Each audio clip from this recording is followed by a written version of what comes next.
స్టోరీపైకి స్వాగతం. నేను మీకు మెరిసే నక్షత్రాల యాత్ర అనే ఒక అద్భుతమైన కథ చెబుతాను. ఒక మాయా కోటలో అవ, రికార్డో, ఫెంగ్ అనే ముగ్గురు పిల్లలు ఉన్నారు. అవకు పక్షులు, సీతాకోకచిలుకలు అంటే చాలా ఇష్టం. రికార్డో ఎప్పుడూ ఆటలాడుకోవడానికి సిద్ధంగా ఉంటాడు. ఫుట్బాల్ ఆడటం, బయట పరిగెత్తడం అంటే వాడికి చాలా ఇష్టం. ఫెంగకు డ్రాగన్లు, పురాతన శిథిలాలను అన్వేషించడం, కోటలు కట్టడం అంటే ఇష్టం. ఆ రోజు మాయా కోటలో నక్షత్రాల పండుగ. ఆకాశంలో మెరుస్తున్న నక్షత్రాల మధ్య రాకెట్ పాప్ అనే అంతరిక్ష నౌక ప్రయాణానికి సిద్ధంగా ఉంది. రాకెట్ పాప్ నీలం రంగులో మెరుస్తూ ఉత్సాహంగా ఉంది. అది తన ప్రయాణానికి సిద్ధమవుతోంది, ఎందుకంటే అది స్పార్క్లీ గెలాక్సీల ద్వారా ప్రయాణించబోతోంది. కోట అంతా రంగురంగుల అలంకరణలతో నిండి ఉంది. అవ, రికార్డో, ఫెంగ్లు రాకెట్ పాప్తో కలిసి ప్రయాణించడానికి ఎంతో ఆసక్తిగా ఎదురుచూస్తున్నారు. అవ కిటికీ దగ్గర నిలబడి పక్షుల చిత్రాలను చూస్తూ తన మనస్సులో సీతాకోకచిలుకల గురించి ఆలోచిస్తూ ఉంది. రికార్డో తన ఫుట్బాల్ను నేలమీద తన్నుతూ గోల్స్ సాధించడానికి ప్రయత్నిస్తున్నాడు. ఫెంగ్ ఒక కాగితంపై కోటను గీస్తున్నాడు.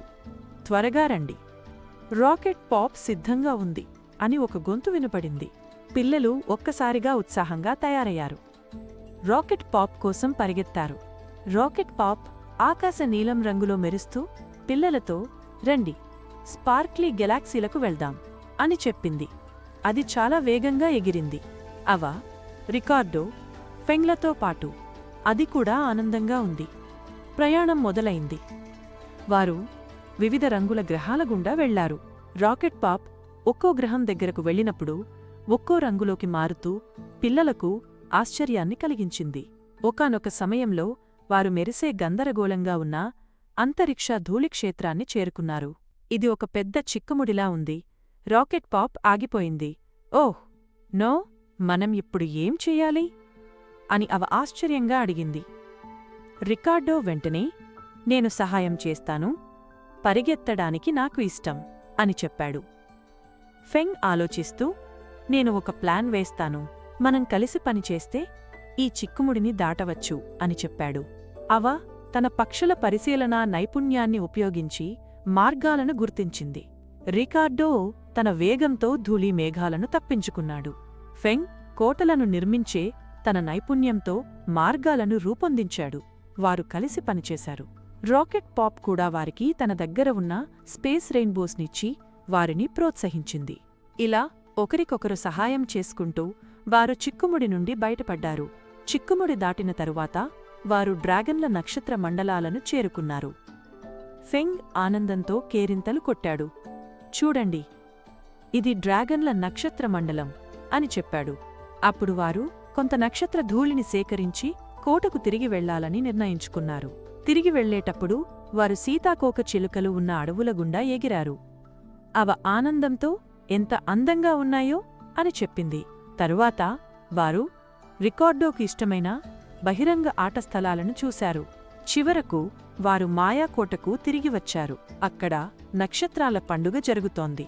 ప్రజలు వారిని చూసి చప్పట్లు కొట్టారు. అవ, రికార్డో, ఫెంగ్లు తమ సాహసం గురించి అందరికీ చెప్పారు.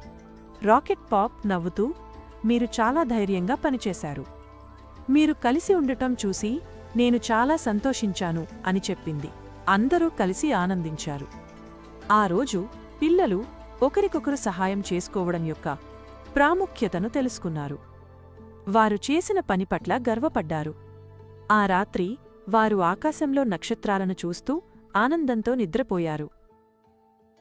మీరు ఎంత మంచి శ్రోతారో చూద్దాం. మీరు క్రింది ప్రశ్నకు సమాధానం ఇవ్వగలరా? చిక్కుముడిని దాటడానికి పిల్లలు ఎలా సహాయం చేసుకున్నారు?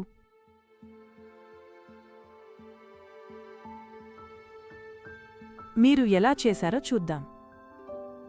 జవాబు: అవ తన పక్షుల పరిశీలనా నైపుణ్యాన్ని ఉపయోగించింది.